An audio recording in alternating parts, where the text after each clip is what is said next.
Veia ni temi maduche fatalo fatoi Samoa ni mai ngolasu ya ole por kalame ni ole por mana ya molisi fie tatu uchu Samoa wai la wai uro ma ua fasang la ngare le por mana ni vai ngolasu ya o faio na matu o wai ma usone ole por mana ya ole karisia the voice of Christ ya mai manrasco ya lewa matu cha pena ni ya so tu fa o tatu por kalame mai ne sto na UPU na vai tunei ya ali mataina le tatu por kalame le upor mana ni cha yao ya ona tu na tu le no ai le sunga ni wa o ya tu bio ya o ya le ole a tita ye tatu se cha ya ona tatu fa wa wi le tatu por kalame ili sua for tatu tu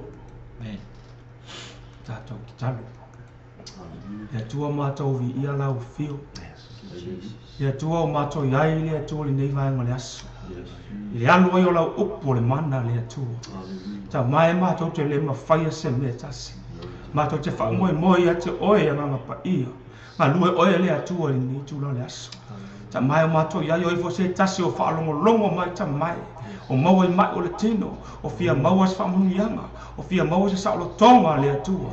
A via ia lo mātou tala noha e ale lau upu le atua. E whapena ana e whaatonu tonu ai le atua la ngai atua o mātou tangata i ate oe. Whamanuia se loto o fia whaalongo longo, whamanuia se anganga o fia ai o fia inu le nei taimi le atua. Ta mai whamanuia mai oe le ne tuna le aso le atua. A mata lau a fia o le mātou pokalame. Fai e lau fio lo mātou tua. Whamanuia so se whatawhai tau langa le atua. I te tono vā, tono nei atu nuu le atua. So se whatawhai tau langa le atua. Whapenana i le nganga le leo lau fio. Te tono a inga ta itasi. Te tono a inga ta itasi le atua. Ia i le anga le leo lau fio lo mātou tua. Whamanuia mai oe ta mai. Ta itai oe le atua. Fai e lau fio. Ono o Yesu o mātou wole mwala au atuai. Hallelujah. Amen. Amen. Ya, ile tua le ta yao. Ya. Tonu le fa fonga le tua le tatu. Fa stai le ta yao ya pe fona. Fa tonga le tua mo le fa unga. E misi fo i matu le o le ata pe na mo le.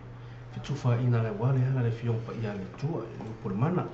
ya lesa ave ai ya lo tu lo vale ya lo sunga ya to vio yo yele sa te ia ya e tatu por kalame talo ya lo tu tau ya lo su tuai sunga le tia kono ya fatas ya pio si tuatu ya lo su tuai sunga ya tavita ya ma tonge ya o fai masu si ma tu karisia ma tu timo le o ya tu por mana ya ai ma fina ngalo e o ma fatia ma momo ne yasu ya ma tu te fa filo ya tu sa mo ma tu fa talo fatu talo fatu si tatu watu no o ila tu uma la vo fai pa anga nei por klame ma tu timo moli ya tu nga fa tai ma fa ma lo ne yasu wa fo ini fi au men ngal wenga o fenga ya yo fi tatu ngai tatu watu no ye le anga le yo le tu ma tu fa talo fatu lava ta o to lia i mo tanga singasio mo tu malawa ya ye le fa ma lo longa le tu ma tu fa filo ya tu le nei va ngo raso ya ave fo nei taimi ma tu te fa filo ha i ma tu o fo lo fatu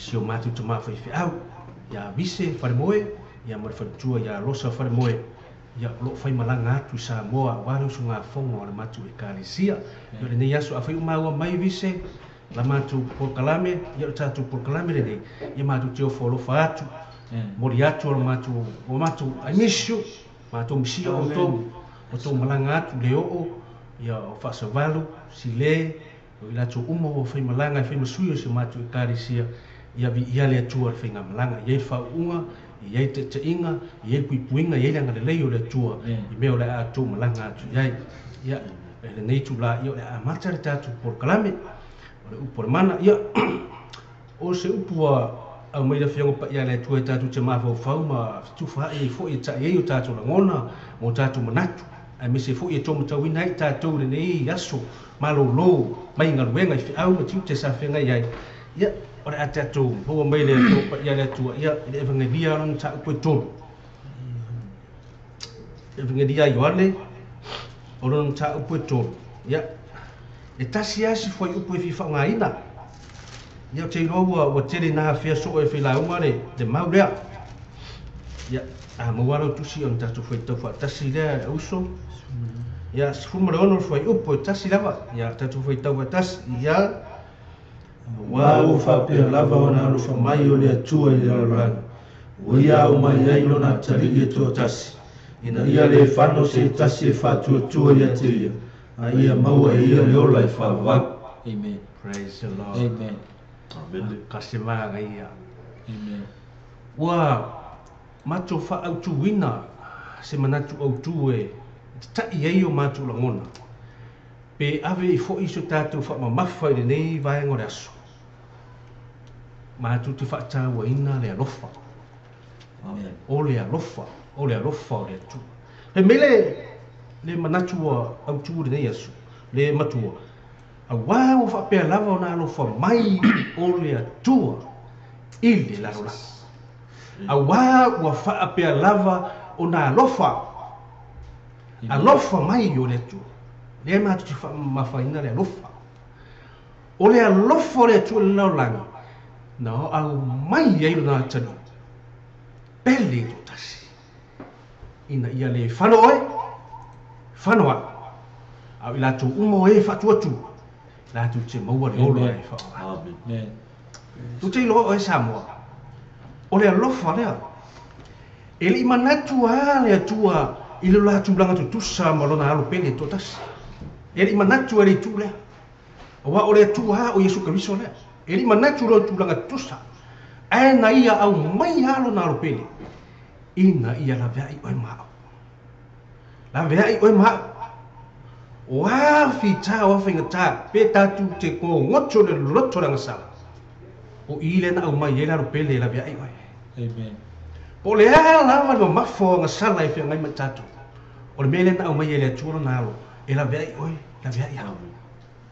tu te lo o le tele o le lofa le taimi nei e le taua i o tatu tangata te loa e whai le lofa tama le tinai na tama e iei le taimi e ngalo ai o na whaasusu e le taimi e ngalo ai a moe hari tina ua ngalo na whaasusu e tangi ari tamai titi e la hai moe tina e ngalo ai te lo e le ngalo le lofa le tua ia tua amen e le no whaina ngalo pe e te moe ngā pe moe ngase e tiro e le moe le lofa le tu e pui ha we tiro e ha ia o ia au lofa le tu bo fea te iai e ta ia tu au lofa le tu ia tu o ila tu e fa tu ma tali tonu lo sua fa ia o ila tu na fa renga le fa me le fion pa ia le tu al nito fa mai le ai o inga paulo le kale sia fa mai o le nei le usoe o te ai o iatu ia o tou ona o le lofa muti vale o le tu fa mai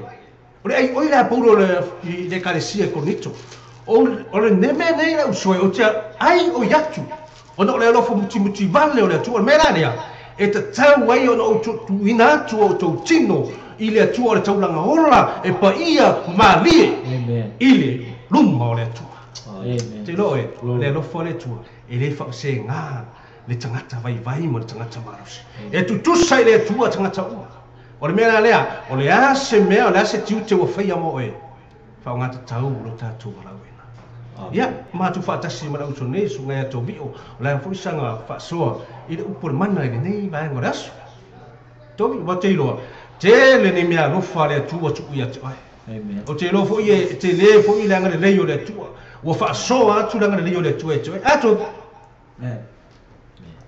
ia Samoa ni wetu la yo matu tano ina fo i upo le lofa ma ye rese lofa e sili ne lo le lofa le Samoa o te fa i loa ya ti oi le lofa tangata e muta e alu ngata e le temi lofa nei le lofa tai au te lofa ile siaso a te lo o Samoa o le lofa tangata le e na awina mano na alo to tas na ia le fano o ma o tangata au na le atu te lo o Samoa fese me o lo enga lu e ai mai au na ile temine o se me o le fa mafa le atu lo loto ia fa taua ia te o le lofa so se tangata la e fa longo ba usi tai le upule ma ana e upule o tangata na ile lofa le atu ia te po afa fita u le tupu po ame o ia te oi o la ia te oi le lofa le na wina le atu lo na lo pele to tas na ia le fano oi le fano o tangata ngsa pe se me o le fa mon via ma ile atu Samoa o te fia ta wina atu ia te oi haleluia e mata utia le lofa le amen na fia ta utala le fionga le atu mai e ufi mea le lofa Samoa o le halo le o le halo fa le ton o le halo fa le ton o le halo fa le atu e ufi tatu te lo foi o temi e temi te na fita utala la fionga le atu mai o le fialfan ma fu mai le lofa amen na foi ta utala i pe te na fita utala i le yone na mo mo ta ku fa no na fa ku iva o le lofa e ufi ame o mete o le halo fa le ton o le halo fa le ton ayati ole lo folo le alo pelo Yesu Kristo na awina mai na le fano o le fano lo ai no oi mala fana ile lo folo le tu amen to se mena lo te fia mai e mia e me to mai o silo me o mana to ale metas ole lo folo esse me sine lo folo le tu to se te mia yati ole lo folo le tu le lo folo na awina malo na no pele totas ite le te tai e pole pole me po ia fa ia utala po ia ita mai ati oi le lofa le tu le tau tala ile so le umato fa au tu ye ni aso e ke fia oi Samoa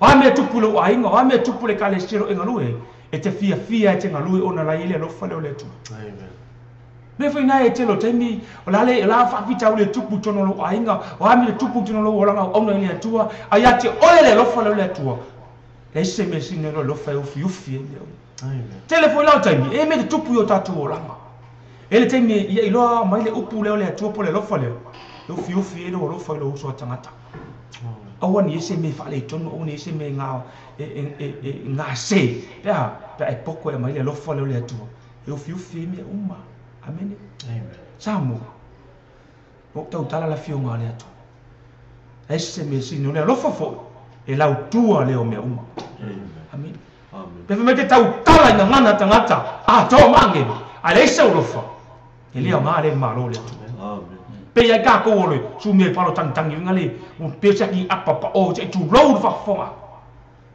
le me se me tu tum pe ale le lofa le ole atu ufi e me tene o le lofa folia ufi e sala tele amen wa fai me tu tu o tatu o langa man me fa le tonu lo so tanga tabolo to fine tonu no le ngale atua po so se mero e ngalue ye ufi le lofa le e tau tala le fio langa no nalo pele na mai to tas na ia le fano na tanga sa ia te ta mo lo la fa wa tau tala fo le loma suma lu mai ia oli fa mo ia fina le tanga mai oli fa mo le na lo la fa wa le tau tala le fio ngale pea pa ia te oi le lofa le ole tu le lofa fo le tu te tu anga ia fa tau la wa fio mo ia samo tu anga fa tau la fio ngale tu o le lofo le tu te mo tu no la fio ngale tu amen so se te mi e tala no le upo le tu mau tu le upo le tu ia te oi e o tanga tana ile lofo le tu tala tu langa na mo na pele to tasina ile fano a tati au na pe ile tu spa io lo fa pena na wa i amen o tonu i so se me te ia o lo fa sino ana lo fa sino mama le o le lofo fo le tu o lo se kele le ko mo ile lofo le tu te lo fa lo uso tangata te lo fa ile o na le atua e te lo fa lo tu fine te lo fa lo uso te lo fa lo fa na ai pena peta line tu ai se me sini lo fa e ufi e me tele amen e la tu ai me o la to fa le tu o le lo fa fo le tu e pele ya te o nga le tu amen a mato ye fo to no nga venga o mato nga lu e fa malanga fi au niso auso au mato loto mato te mana na ole lofa le tu ma te mai fa tino mata watu ya o samo le upule e le lofa le tu mata ti amen mata ti le lofa le tu fa mo ria le tu ya te o samo ono yesu amen ya tu fa fonga ile fa soa sunga le o tu ya fa ta u yo le fa te le se ta u mo me le fa soa to vi le ni va ngorta pe me ta la to vi e ma fai le rofa o na ufi e nga sala e tele samo vai o ta u yo le rofa le fa soa le to vi e toi fa soa ma to vi o me sa tu pu na ola ile ta u o le lofa muti vale o le tu ya e pena fui si au so nei ya i si uso ya fatasi yo foi le te le foi yo le fa sore lo fore tu ya tia ai mi si fu to tono lo na ai ia ala fu to fa fonga to si la i si fa sore fu ya fatasi le vai ngora ya tai la soma tai yo tato por calamele ni ya uli ya fa ta lo fa fu Samoa so fa man malo Yesu Kristo fa ta lo fa mo fo lo fa tu ia te utou lo mai mo mai lunga le ni por kalama po fa longo mai fo ia ngale upo le tu ai fanga ina ilo nga lala fanga ina ile nu matela ino lo tonu ia te oi na le upo le tu o se vai manino o se vai e fa su ina ia tupu maola te tonu o lo ulang ia po te tonu fo yo lo ai ia ai o te fia tala noa ile winga o le alofa le ave me o le alofa o le tu ia itato wa ia au mai ai lona tali pele to atas o Yesu Kristo langa lai mori mau ai fo ia Paulo i Roma le fai mai le Roma e fa Roma e lima a lona fai pu evangu fa pelo fai tawina a ua fa ali tino mai ele atua lona lava alofa ia te itato ina ua maliu Kristo masui o tato ha o tato anga sala pea amen fai mai ua faali tino mai ele atua lona lava alofa ia te tatu ina ua maliu Kristo amen ma ngai ia kalale a Paulo fai Roma fai mai ua maliu Kristo ua faali kingo le alofa le atua ia kakau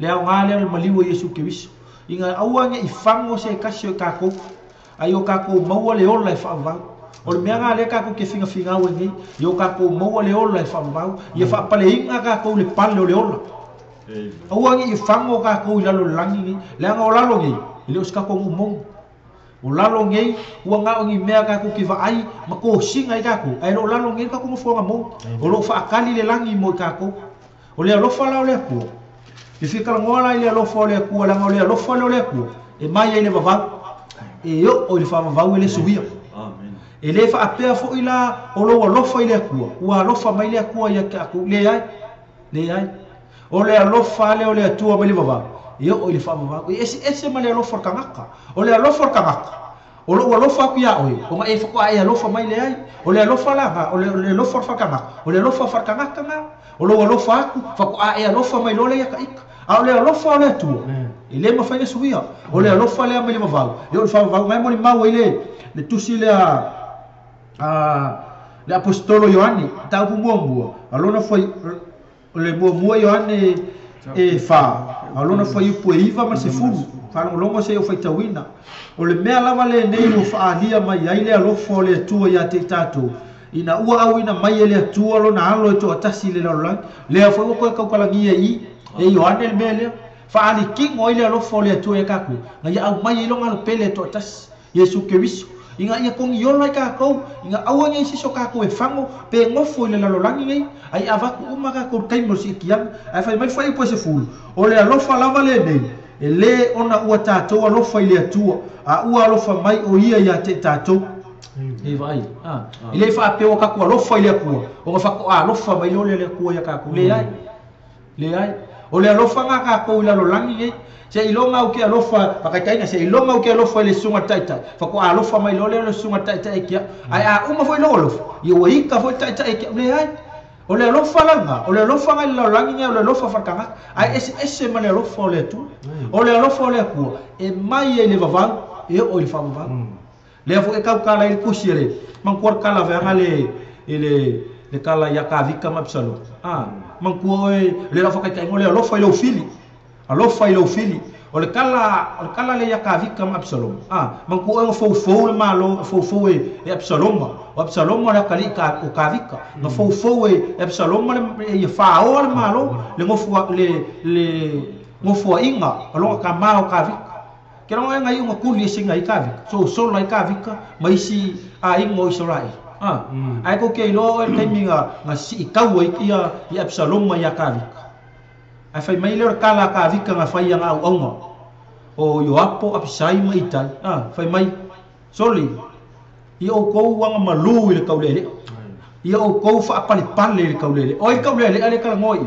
Absalom e u anga le anga i Absalom mai long kama a le lok fo long kama le lok fo long akali fai mai o ko fa pali lo akali ko ke lo la ko ele ifa apea nga ver fa makalanga ka usisi le wali i o ngai ka le ngame ngo le oki Absalom nga fa o le wali i le oki Absalom ai nga u longo kala ka vika il maliu o longa kali fa menga bi fo le afia o pikolo fa mai nga muki vale le o longa finga ngalo muki vale longa rof asia le ngor koko a ango mreif o longa kali o longa e ui inga fo e Absalom mal malo long kama ai le ave se ile ro fo o ka vi ke long kama fai mai Absalom mai se o ka fi o ki su ye o le lo fanga le o kanga kala ave mo fi ai e o lo fo ye la ngala ave fai mo fa ka inga ya ka fa pe ngale lo fo le tu e ka ko pe ka ko ke le yanga pe ka ko ki fa le ko ngunga pe ka ko ke yanga sala pe ka ko ki fango i me ale lo fa le tu le subi e man ko pongka la ma fu ang fa sa ka lo pongka ke le nga sala ko i ke le nga sala pongka ai ke lo wala ngang pongka fa ya Yesu fa mai Yesu ai afio i lo malo mga kuwa mai ele ku ngai e Yesu lo nga lo fa mo kaya ele ku nga pe se yo nga Yesu walu ke ma fa le ai o le kai mi nga ngai ko ia pongka ya Yesu ai afio i lo malo mga kuwa mai fa mai Yesu o ngei o le so ka ki fa akasi ma oi protest se vai le lo fole ai ka ku kele lo pole ala sala pongka ala ka ko lo inga la sala pongka u fa sa ko lo inga u fa sa ka lo no sa ka lo fa akasi ma Yesu ai o ale anga umo o pongka ele imanga kua Yesu ngani ele imanga kua Yesu ole alofa nga Yesu ya ki o Samoa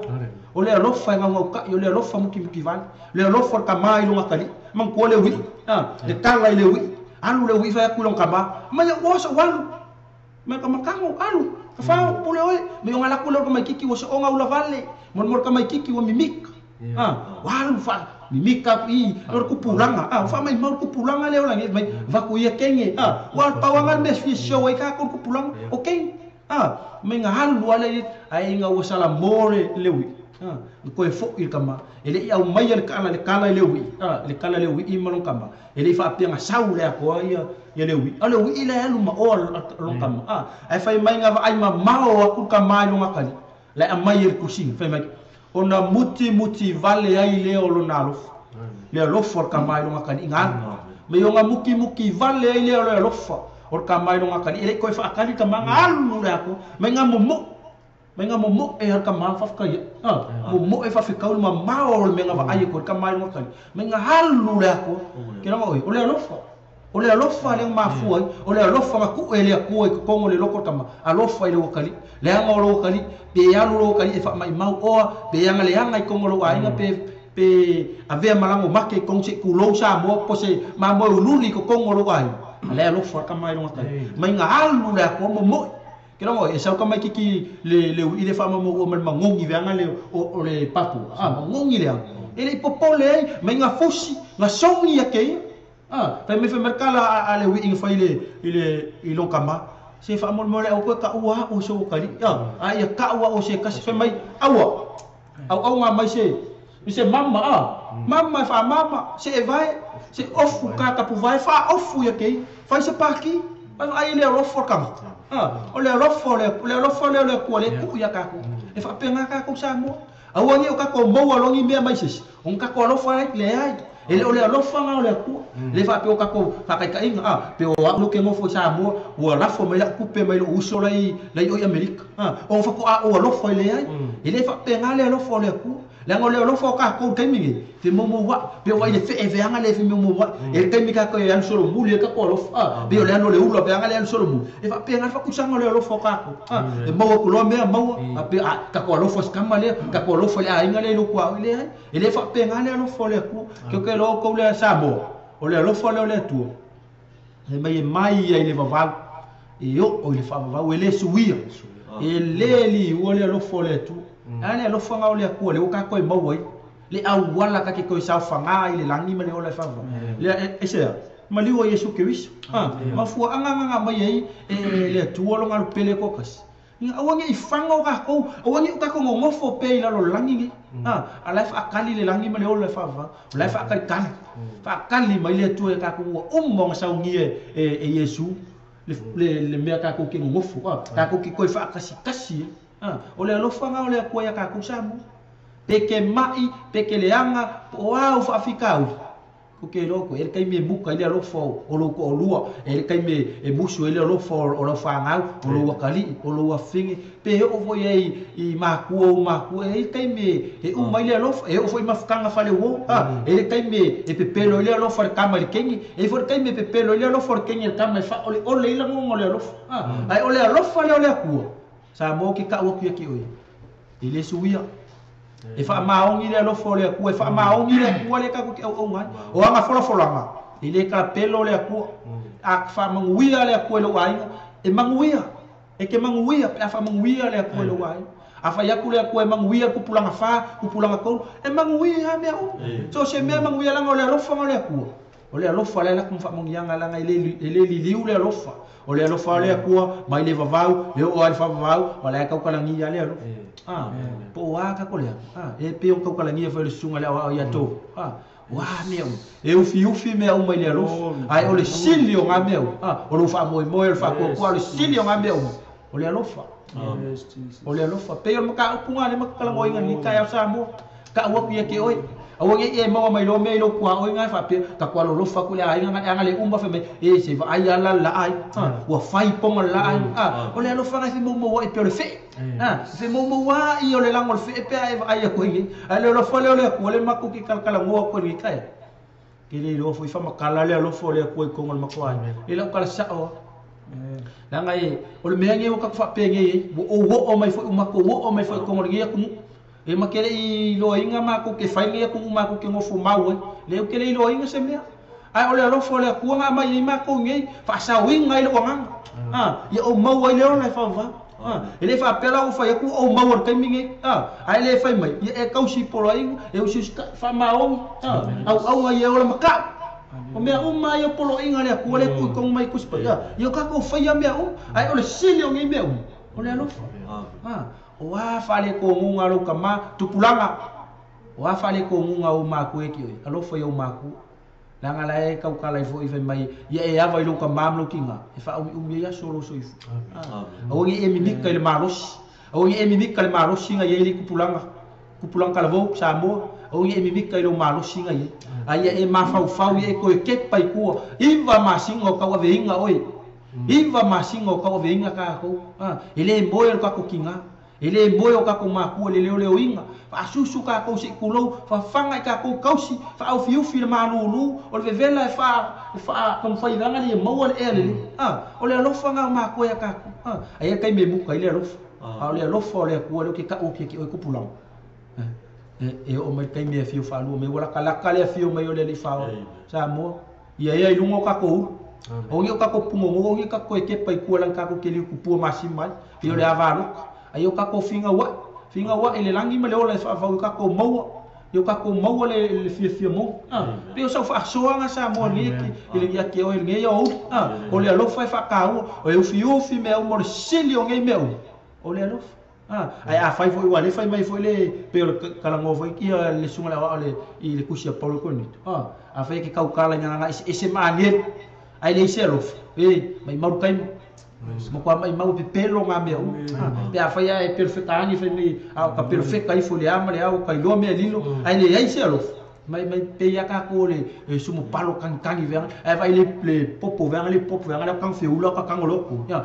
le ulo fe ulo kong ilo ka le ngi wa ka ape va pe nga pe nga sana la o yo ka ko la ngonga o ka ko lo ai ya ka ko le lo fo le tu po wa monga van me o fa fika u le o me ki oi ai ma fanga le lo fo le ku e ki oi ka wa ki oi Samoa e fa ia inga o ele tu e fa ia inga o ele tu e fio mai le tu fa pale o ele pale o le o la o le mea le ka ko ki finga o pe o sa fa so nga Samoa me se la sunga tai e kele a me uma e fa au ku me uma ngi o le lof ai o le silo ngi me uma le lof o le tu le nga ia au mai e lo nga lo pele ko kas le o kingo kangaka fa kingo mai lo nga lof le nga am si e lo nga sa ta ngai o fa sa o fa le ko nga Samoa pe o fa ya kulkana il pangka fa le ko nga umal pangka ka ave lu ngasa ka lo fa ya ku ye le ngangi il pangka ma Yesu e fi lo malo ma ko ma ya e fa ya o Samoa salamong ngeia ile manga ole ku wa ku kaya po fa mai le tu se yo ngangi se ko lima minggu kile ya e ke salamong ngeia fa ya ku lo markala Yesu ya ki oli angi lu ya fe ma isi anganga kasi salamu pe mai le Yesu ole so ka fa kasi ma oi ile malo e so fa so nga Samoa fa mo ia le tu ka ko por kala ia so nga taita fa tai mo le no tai ole ma ile ole fa so ya fa si le nei va ngole so tu no e ma ole le fa so af kasi Samoa ya so fa fonga le ile upure alofa uputi mai upure ola ngara upure alofa ele se upu ko ele me se me ko io se upu se fasio ala finga ma ko mai fa ya ku me le upure mana ngara ore alofa re ko i ma ko ke mori ya ku ro ufna ina e ola upure alofa le pe na ma ua fu mai fa le fa ngolongo kana de wi i kai mine nga fo i mai de wi ile sa bo ngamureanga sa ko fa filo e kama e kai me ka ko ke ngamureanga amen e kai me ngamureanga ka ko olanga kilo anga mureanga sa kai e ke fia fusi ska kai mo ngida amen e ke fia fusi ile hai mo so fia fusi ska kai ngamureanga ai kilo o e ngamureanga ka ai fusi de ku amen ale fa me kana ku spa ia e ma fai o na ufi nga sala tele de rofa Na, ko anga ku le anga ko anga ku me minga maka ngai fai. Eu fiu fia ka ko le rofa ya aure tu. Ali tai. Ya, ko ina ba ngo ke longa ke le você se anga le ima se rofa re ko le sunga. Pi foi un ka ko ma fu kai ngi yes. Amen. Ke sunga ri wa. Ya, le tu le tu la. Ta tu foi sa mo ya. La foi fa fo mai foi ala foi ta tu tu le tai. Ai e tele o whamtalanga o nei upu whapeo le arofu. Amen. Te loe Samoa, o te whailoia te oile nei tūla. E le teimi me pepelo e loa lofa. Amen. Yes, Jesus. E le teimi me pepelo e loa lofa. Au te whailoia te oile. O le alofa leo le tua le e le teimi ne. A le maa funtatu tu e ia i nei tūla le aso. Maa fōwhi le mātu o mai. E lofa vele o le tu o sui ai o mātu o langa. A tonu sa le ini o mātu o mafau whaumani o mātu la ngona. Mātu te whaasua e ala i upo le tu. E lilo i o mātu o manatu. A te loe le lofa o le tu o tutoi o mātu o rotu. Le o mātu whapene. Le o mātu o mai tu whatu e le upo le tu. A te loe mai tala le tuspa ia. Le whaipo le sko malfitu. Mai awaili au ina mai e le tu alo nā tali i lalulangi na ia whaasana i lalulangi. A ia whaola ina lalulangi a te ia. Amen. Loe amo le mau ia le uso whi aftas. Mai au whaali tino mai le lofo le tua. Ke loe Samoa. Ma fuanga le o le winga o le whaupunga o whaali tino mai le lofo le tua. Kako wa ai le whasatoro ino Yesu. O le whaolinga ngā le whaali tino mai o le lofo Yesu. Anga le lofo Yesu ia te oi mau Samoa. E le mawhainga whaali le maliu Yesu nungo le sato. Ma fuanga tonu anana ma fuona whaali tino mai le lofo Yesu. Ai te roe wheme ile iau winga mai e le kuolonga ka di i inga ia whaasale i lalulangi, ia whaola i lalulangi e tahi. Amen. E roe Samoa. Pingo whai ako, ile keimi pepelo e loa lofa. O le lofa leo le tua. Le o maa fuon tatu tui maa futa i le tula. E roe te wisiano. Au whaafunga fonga fo mai fo i nisi. O whapenani tatu iei tonu whi aunanga luenga le tua. A tatu whai e whing ngalo le tua. Tatu whai mo tatu tali tonu mo tatu a lofa i le tua. Langa e pewhai mo ni mau ia le. Sunga whalao ea tō via. E i temi tatu ti tau talenga ngana tangata a tō maa ngelu. Ai leso tatu a lofa. E pepelo. Peno whai e pepelo. E temi e pepelo e loa lofa. Amen. E temi e pepelo e loa lofa i lo tamaa. E temi e pepelo e loa lofa i lo tina. E temi e pepelo e loa lofa i lau wō. Amen. Ai ke oile a lofa o le tua. E mai. E lau tua i mea. Amen. O le upu foi. Mai ai le tengi e se tau le whaalinga. O le talo noa o le alofa. O le fusia me o mai le alofa. Amen. Te o le tatou mta upu le nei tae au. O se mea whamanuia e le tui o mātou lotu. Langa o whaatino e le tu, ma whai e le tui o mātou o langa. A mo le mau ia, ma whaasoa foi a aftasi foi ale tatou mta upu i nisi o tala mai tono la fiong pa ia le tua. O nā tatou te ilo i le alofa o le tua. Ma whaali tingo a le alofa o le tua i no natali. Mai whaasa tau lungo o le mango kale waruia. Amen. A tonu e leisi tangata Samoa ma se tangata soifua. E ma whaina whaatino ina tūranga na whai e Yesu. Mai nana, na sasa, na wheanu, na tau ai, o whepo, o a tūranga na whai. A ele i manatu Yesu i lona ti ngā mo na mawhia. Le alofa leo, le mo moli mai Yesu ke riso. I o tātou tangata. Samoa. A tonu e le ma whaina e whai e le tūranga na whai e le i whao. A tonu e whaamata whaingo fie lau wawa ai. Walau mata i ala i fwoi polkalame, o ata fwoi tatu te waai i fwoi whasa tu urino Yesu. A te loe te tau ia te oe Samoa, e le whai ngofi. A tonu e le sese o tatu ma whai ona whai le toi na tūlanga whapea Samoa. O se mea e maofa i o tatu roto. O no le alofo Yesu ke riso ia te oe maa u Samoa. Samoa le nei tūla, ia me se fwoi o tatu ainga, o mafuta mai fwoi ma mata mai fwoi ala tatu pokalanga. Ma tu te whai loa ma tu alofa te tau Samoa. Mo tātou ai, e moni ale alofa o le atu. Amen. Nanga e kemi pepelo e kako alofa i le, ko penga moni mauia, leo so i afkas. E le kemi mau ron me mai lisinga ka whakwa i alofa lea. E leo le alofa ngā le mga o i lea kua ka e au ngai por ngai kua la. Amen. O le alofa i mga o i lea kua.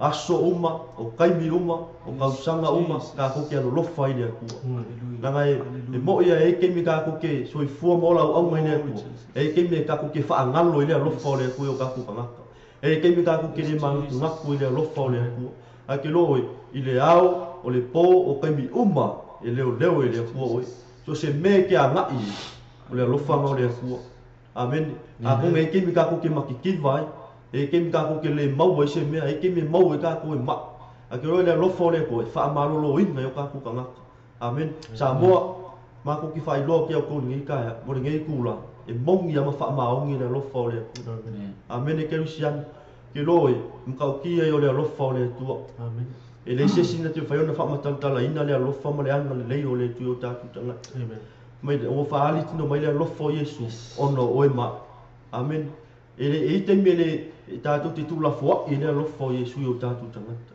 E te mi te le mana tu natu i lea lofa o lea tua. Ai o mātou toi au mai al nem tā upu le nei tūla. Mātou te whai loa te utou. E le te te whai o mātou whai ama mātou te tanoa tu le upu o lea tua. Ono se meo to toi lea tua i o mātou. Ai o tanu mātou te whaasoa tu no le whiompa ia lea tua. E lilo i o mātou mana. A ke roe keni o kango lea kua ma whaama li o mātou loko. O mako mai mako futu su e ala nang fio pa e mongi ale lo fole amen mongi ale lo fole tu e matu ale te va ai mai so i fua o matu te mata nei vai ngale aso le se so matu mo i ma ya se o le lo fole tu e fio ta tu tanga e leo ina oi o me ja nga i o me te fa pe na na ma na oi le tu e tani le tu na le lo fole tu e oi Samoa amen ta tonu nei tu la e mtau ti ale lo fole tu Samoa au tatu ye nei la rolang ye le tuma a tonu e te mi te le mana tu natu ile lo fole tu e te me fai o tato roto a ke lo ki me o po po nga ma fa fika u li lo wola ke mi nga fa pa e ko na kuwa ke lo fai lo ya ke o Samoa e ko fo i lo wa ya lo fole e le fai mo fie le amo Yesu le sa tau le ma mafa tu o sa tau na tau ave Yesu o tu langa na o ya Yesu sa tatu le fia va ai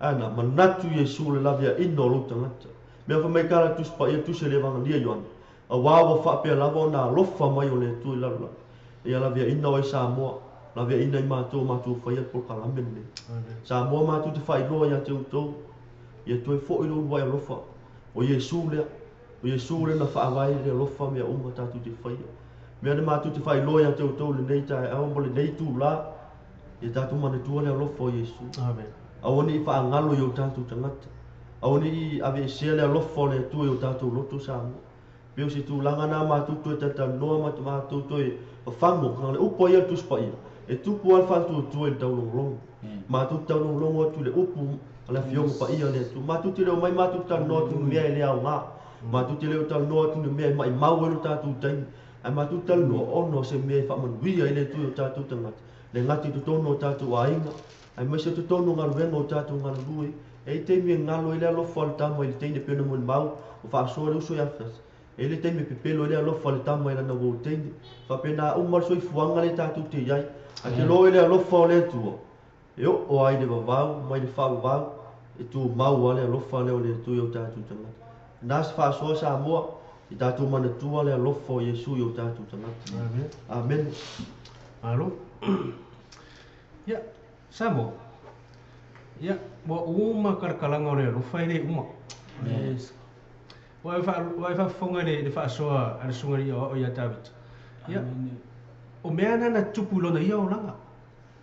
O mea na tupu, o mea fu ina fa fowina i lona o langa tapua i le tua ona o le alofo le tua. Ana le alofa ka vika i le kua i le suri alo ngora anga le fo i alo nga alofa i le kua i le mawhainga ngofo aku ka vika i e whai aku si whaasoa i aki o i le alofa me ngā ringa whaasoa ma ngai e o upura e kei me fo i e o me mga kua ale i me o whaavelave pe aku kupu i me fo i o me kausi e maa sangi angu whaano me e ameori si alofa a mwere i e kele nga nga finga ka wafu kaupua ave o si alofa o ka ko si la o si alofa ai le o si ave e fa ilo ai fa nga o si alofa nga ole ave si Bo ave o si alofa, o ka o si alofa. O ngai nanga fai, o ngai alo lofa ka ka lofa. Ai ke lola oi. O nganga mo lava o ilo me. E ese ale aro la kala fe me o si igual lofa. Ai ke loi. E o manga wa kume. Le koe whaakani. Le koe whaakani pe, mai se mea mai kau. O ke le lola e, po lado mingo o si alofa. A lai fe kon manga, ke longa la oi sa. Ka o fia alofa. Ia o fia alofa. Era nga pia nga nga fu ile fa no lo i fa so ana usongi. E le kai me pelo lo foi la kenge. Ah foi sa kenge ni. Ile ngi me fe fa fo mai. A fe nga pe pelo lo fo. Se lo fo mongi. Lo fo mongi lo ia. A wa ki pe pelo. Nga nga si la fia o mane ku wa me nga fa ke lo oi. O si la fanga ne ku e si la fia lo mangai e si la fia lo ku ngai.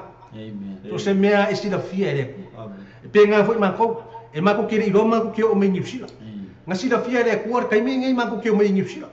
Nga nga o ka kaunga mako o me ngi sila e fai ya ku upo le lofa. De wo mako mai e ava ku rore upu ongo le lofa. A fai la wa o ise se vala bingo o fa nga ngai o ile tua. O le mera le fika la ile fiong pa ia le ku le romalong ka ku suma lua. Le ai o ye paulo nga e karesia. Ia au nga lo. Me nga le ka kau ku aku ro ko kingo le kaunga ola. E pa ia mama lie i le whaafofonga le ku. Lai fwere ai o iei paulo, i le karesia, inga ia le leia la kua mi ongo le alofo le ku. Ani, o vi sewa ngapu ko yesu fi whaasoa tobi, i le alofo o kiro, i kai kai ia. Ma, me le alofo le ku ia. Wea kunga e kele whamu i anga le alofo le tua i loa inga. Nge vai asa. I loa mo kua, i se mea ko kowe le kua i loa inga. Ia mi se fui ia usongi. Ia le atua Samoa ia pe o se mea toe whaapopo i le tatu mta opo le tau te ilunga le matulanga le alofa. Amen. Te o alu ale tatanoanga ma whamala se fui uso la uso. Ai te mai e te au le roma le suma lua. Fai upuna e iwa. Fai mai se mea o le manu ia le atua le ulotu mai. Awa nei whatanga alofa. Ia ino li leanga. Ia pipi i le lei.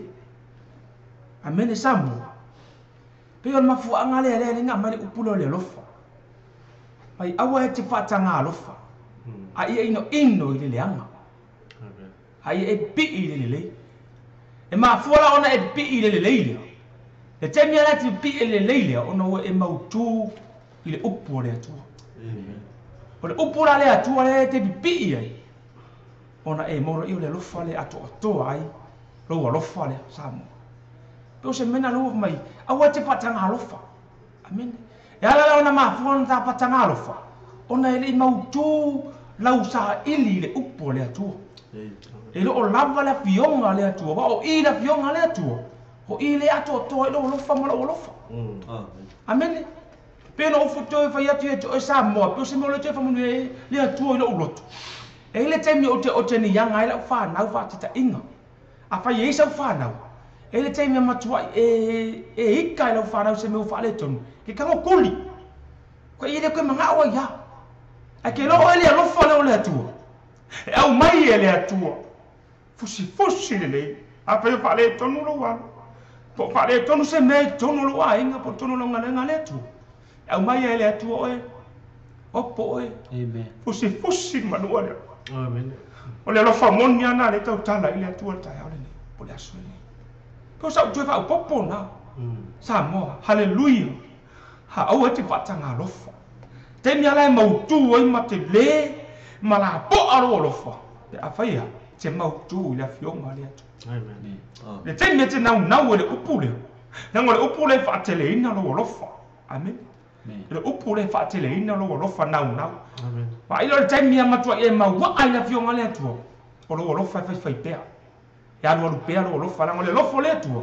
e le muta pe na tala no ni sula uso le yo le lo fa le tu pe ke le anga pe fa le kum pe me no tu fa ya tu ye o Samoa a e fa ye se me fa ye lo watali i po sa fa se me le anga e ke kamo kuli e po pe la i ki lo fa a ta ngata le o le tu ai ile lo fa le au mai le ya kamo le ku e opo mai ko fa mo ku le lo fa le ma fu la pena tau tala te vi la sonne Cho se mena o tala no te toi fa man wia le tu lo tu le media. Ia o toi fo ia. Samoa i lo ia lofa le tu. Amen. De Kenya sa ia lofa ta ia lofa le tu ia te oi. Sa fa per ke le. Al temini fa pe I mena lofa temini Samoa i lo tu. O fa ititia. Ave mai la toi fo i la le lo ia lofa le. Ma fora na e toi fo i lo ia lofa le. Pa e na unau. Ia fionga le tu. Amen. Po sa una toi fa popo sa me. Fa mo ni mai le tu ni aso. In tato pokala.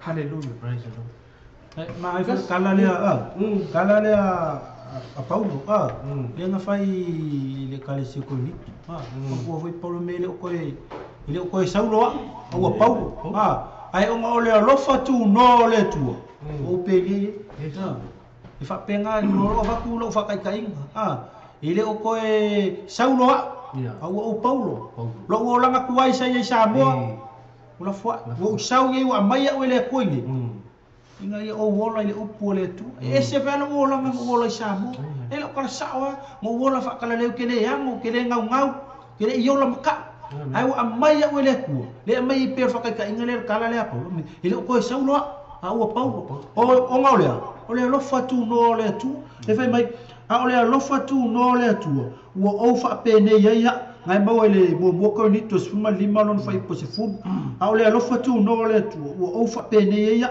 o lona lo fatu no foi o ia tia ele fa ale nga inga le a o sili la unga luenga ya la to ai peta ele wa a o le lo fatu no le tu le ana nga o le mafu nga lo yai lo pula e ko mingi le lo fa ko ngole ku e kele yo me va pengi o le ai o le lo fo le ku ala ve inga ya familia ko ye se e sa unga luenga le ke o nga le o nga luenga le tu ele fa pela o fa ya ku fa le nga inga le nga luenga o ngai fo Samoa ingis ese a plan le ku ese a fu nga le nga ka ko manga ele o fina nga lo nga le tu o le va sila fie le ku ka ko fa mo ma le aso e ka uai e mai lo so fu o ka kele ai va o le va sila fie le ku ka ko kele lo lima mingu ka ko kele lo me ku pukai o le va ngai sila fie le tu le me ku pukai ele ko Saulo au afakasia o afakasia lo ele ko akasia o afakasia o kasio me akol me ame ne pese fa so ku sa ia ka ko vola lofa yo ka ko foi le ngi usila ma melika poskali ka ko lofa ska ko ku pelo sabu pe manga o mai fa mai se la fo mai se ku pe nga la fo mai fe me kinga nga le se suka sa mo ala wa vile me ngi fe me se me sa ka se suka se vai ore suka fe me vile me ma ka ko nga le pe hai la ngom ka ko vola mai fo le lang makiva se sa mo ka ko mo manguyengi o nga le tu le lo ku ngole ku ka ko walo lo fanya yo ka ko ai ngale Samoa ia mai se a yo ka ko ia le ngi le mo ia fanya ka nga luenga malu yo ka ko sa ile ka nga fa peso pe mo Samoa ile lo plan mela usa o foi ngi ile ko sa nga peso pe e a fe mon coup ile va ya so mo ngi sa ya pe mo Samoa o Samoa fuli meu ole lo foku ole ko me ko sa ole lo foku ole ko ai se vai fufu ngale ma ole ko sa ma ke mo mangu Samoa alu isi alu se e lo ele le maka uki ai le lo foku lo fali se e lo ki le la fionga le fa mai nga ya ole e pe va ngale e se o kama fofu ole mo fo mangu Samoa ele ke o sauli ala me me foi ola mo ko manguwi foi ala Samoa ka ino manguwi ke usil mo ko ai pelenti o mele mo Samoa ala e se plane le ku ele fa pengi Samoa lo ka alu ka fa ka alu ka kelenga ngau ke su ala wo mai ni sul ngaro ka ma me ya o ka su ele upoleto peso ese a fofu ngale tua e ma ko ifa manguwi ale ka ko ngole ole lo foku le o fa ali king ole lo fo le tua ya ka le ngai au mai lo ngal pele ko fa manguwi ale tua Samoa fa manguwi ale tua te por kala of time le no lo suma taita ko Samoa te amen ba ya ke ka konga upu ara no semka upu fa ku mo ku yo ka ku ka ta na fu pa ia le yo au faso ia le so la o ya tu ile mau aongi fatanga lo fai ino le pi ile ga ko ma fo le o por pese nga le mai o le lo fo le tu e fo dia e mai ma wa lunga e se pese me la utele e se fa uma opo ma wa la lo se fa uma bobu e ga o que no o ma ko ma ka ki o le lo fai ga ko au ko fa ma lo si sa mo ngi va ngo le aso a ko ngai a inga lo ma le pe Aula ngale upore upore ngai kula. Amen. E koi fai e sau feeding ale dei mai koi manga ku. I lau ko kingo ngai ko ile ku. Ka koi manga ku ka ko lua ya lofa. Nga ko mai de ku ko fo ka ko ka fai de ku. Wa ole ngai fa ngai ngol o langa mo lo fi au mana ngol. O fo nga ku lo o la ka ku mo. Ar ke mi ka koi fo. Nga koi di diu ku. Nga koi manga ku. Ai sia. Ule sia lo fa yo ka ku ka. Au mo maula ma fa so fo sunga ya ko. Se me ngano ko fa ku ma ku lo ngi ka o ke ko fa ma lo si mo ko fa fang so ka ko mo pele o sa mo. E ai ngo ma le ple. E ai ngo ri a ko. Ai sia. Le se ki nga, le se fa nga, le se ka ma fu sia. O le sia lo fo le ko ngo ai. O se fa ma lo si fo ko ngo ai ngo so ka ko mo o sa mo. Ko au puki me ka ko ai. Ka ko puki me fusia ile lo. Pe o fusia ile lo fo Yesu ya ka ko. Ni fa pe nga ka ka. Au puki me ka ko ai. Ka ko fa ku ka ko ka mo ma ko fa manga ku ye. E lo fo le ko nga lo fa ya ka ko. Pe o nga ka ko ka mo. Na ma nga ye yo ka ko ka ko ni ka fa manga. A ko mo fo Yesu ka nga ka fo i o fa pe nga fa fo nga mo. A ko wa nga ko ka la me ni ka ya o ngi ku la. Fai ma koe whamangako ia ke oi. A fai sa ia lofo i lea kua, kele o mea ngai au, sa ia lofo i lea kua, kia o onga i lea kua, au e koe ese mai ma lea lofo lea kua, koe fo im whamaulano. Whamaulano i rum lea kua, ngai paua kakai vai lea kua, kakau whamaulano. O koe fo i lea lofo lea kua. So koe whamangako ngā, mas koe whapi ia. Pole me vanga le lewa kala mo le koe puki. Ya, ape ngai pe o vai nge makwamo. Ai koe puki. Pole sau le lulu e ingi ko mai mo. Le sau le ro ko mai mo. Ai makwa yufi e makwamo. Ape ngai le yufi nga. Pe se me vanga le ka fa kingo koe ia ka ku. Ai mai pe le pese vanga le ko me le lo fa le tu. Le ko fa yo ka ko. Mai ka ko pese le ka. Alo fa so alo fa fonga SAMOA ni vai ngore asu ya. Mo e fa fonga le I fa so fo ma ti mai ya. Ku fa la e au ku fa tom ta wina I fu si ta ko tu. Ya mi si fo ia mi si ta tu ai ngo mo e ti nga I fa no wanga on ma ftiang. Ya e nga u por mana ni vai ngore asu mo ya tu I so ma lu lo ya mo tonu tu ai ngo fo ma ftia I mai ya. Por mana e fa ma lu lo.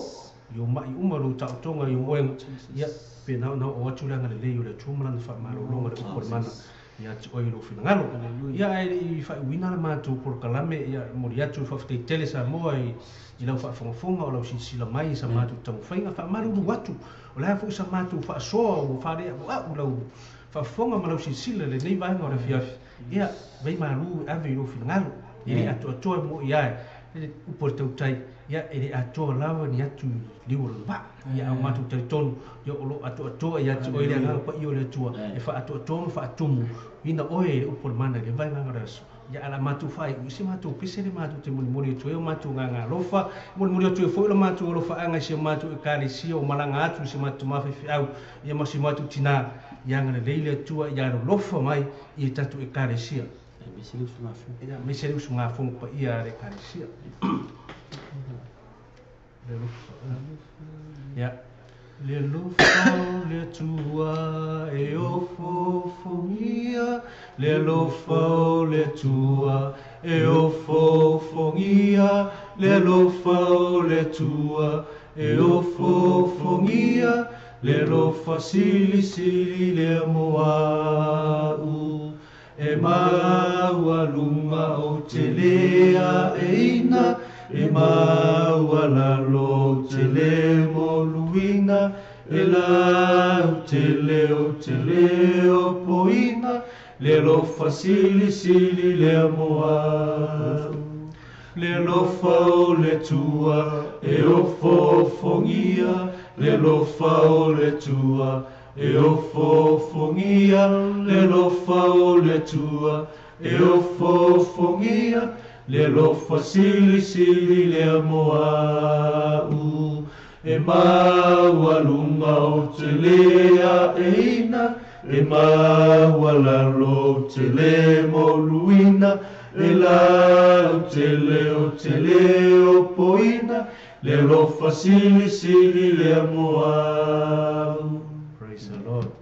Ia, tu lau sura, tasi te whai ua tātou por kalami se tātou. Ia mi tātou malo moele. Lo mātou ta male langi, mātou te vi ia lava oe le tūla o le aso. E wha maoni lo alofa ta mā. Mā lo alofa le liu, le suia, e mai lava le vavau. E o le wha vavau, e wha maoni lo alofa. Mātou te whawhitai tele lava ta mai lo nganga pa ia, e maisa. Lo nganga file mu.